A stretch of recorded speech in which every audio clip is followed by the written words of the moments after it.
हस गोटे ओठ तला गार ना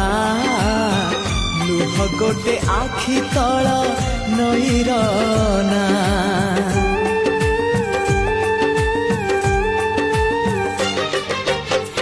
हस गोटे ओठ तला